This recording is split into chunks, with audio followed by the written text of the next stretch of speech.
7h39, Judith Mergui nous a rejoint en studio comme tous les matins. Bonjour Judith. Mais bonjour à toutes. Comment ça va ce rempli matin de femmes, écoutez, ça va super bien. Et j'ai hâte de vous parler parce que j'aimerais un petit peu vous parler aujourd'hui du 14 février. Ah, la Saint-Valentin. Pardon? Bah oui, la Saint-Valentin. Je ne connais pas. Ah, arrêtez Judith.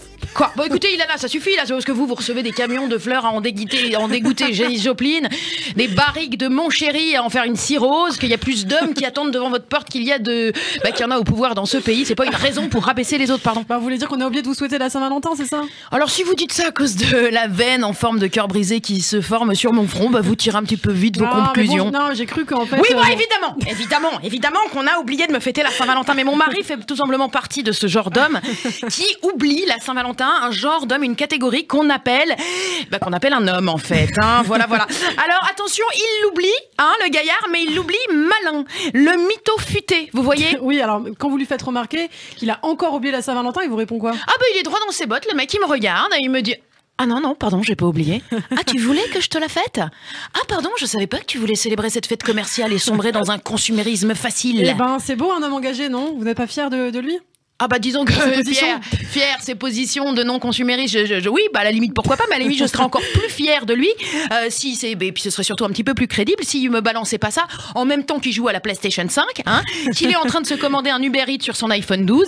Alors pardon, mais enfin le Che Guevara en carton, il peut aller se rhabiller. Non, l'année dernière il a fait pire. Alors l'année dernière il me dit pardon, ah non désolé, moi j'ai pas besoin d'un jour spécial pour me rappeler que je suis amoureux de toi ni pour te faire des cadeaux, c'est tous les jours la fête avec toi. Et alors vous lui avez répondu quoi? Eh ben je lui ai répondu qu'il commence déjà par un jour parce que voilà, hein, ça sera déjà ça, puis il va s'essouffler l'insolent.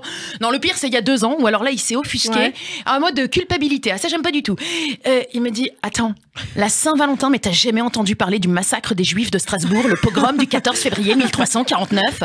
Alors si, hein chérie, si je connais l'histoire du massacre de la Saint-Valentin. Mais enfin si tu dois t'empêcher de me faire des cadeaux chaque fois qu'on essaye d'exterminer des Juifs sur cette planète, j'ai vite fait finir à poil, moi, tu comprends? Non, tu me diras je loupe rien parce que les mecs sont assez nuls en cadeaux. Alors oui, on les rassure avec ce fameux mensonge, hein, tu sais, tu connais cette phrase, hein, c'est l'intention qui compte, chérie. C'est pas forcément un mensonge. Si, pardon Ilana, mais si, vous dites n'importe quoi. Cette phrase fait partie d'ailleurs du lot de phrases mensongères hein, qui n'existent que pour se sentir mieux, mais qui n'ont absolument aucun fondement. Et pourquoi vous en connaissez d'autres? Des phrases de mytho? Ouais. Ah bah oui, on a l'important c'est de participer, ça c'est une belle connerie ça, hein, voilà. On a, il y a le fameux t'es pas grosse, t'es voluptueuse. Et maman elle va te volupter dans la gueule aussi, tu vas voir. Et puis alors on a le 35 ans, tu les fais pas, voilà.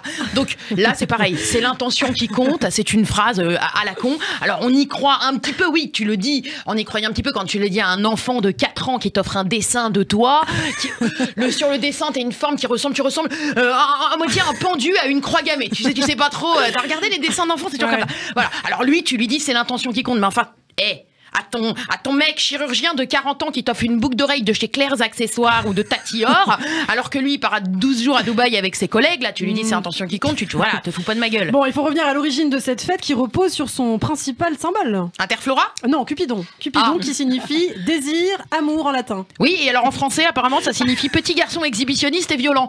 Non mais pardon, mais parce qu'un gamin à poil qui se balade partout avec une arme de poing, à part mes cousins gitans, je veux dire que je salue au passage, j'en connais pas. Alors non mais sérieux, je veux dire qu'est-ce que c'est que ce gamin hyperactif là? On lui envoie Pascal le grand frère pour le faire taper dans un sac de sable, on attend qu'il blesse quelqu'un avec ses fléchettes à la con.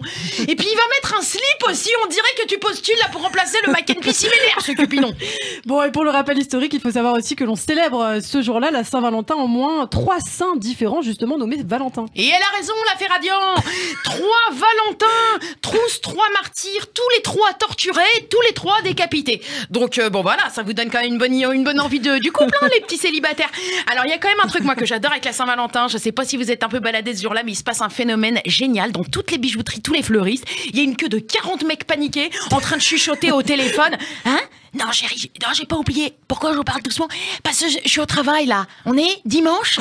Eh bah oui, on est débordés en ce moment. Ah non, c'est ridicule. Non, franchement, moi de toute façon, ça me dégoûte les femmes et les filles là qui sont attachées à ça. Faut être plus forte, mesdames. Faut être plus féministe, hein, que ça, s'il vous plaît. Un peu d'amour propre, un peu d'indépendance. Pardon de vous déranger, il y a un colis pour vous, Judith à l'accueil.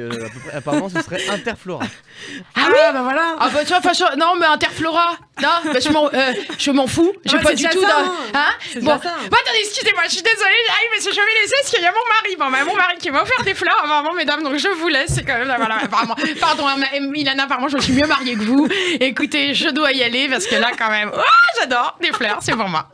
Et ben voilà, vous les avez eu vos fleurs, Judith Mergui.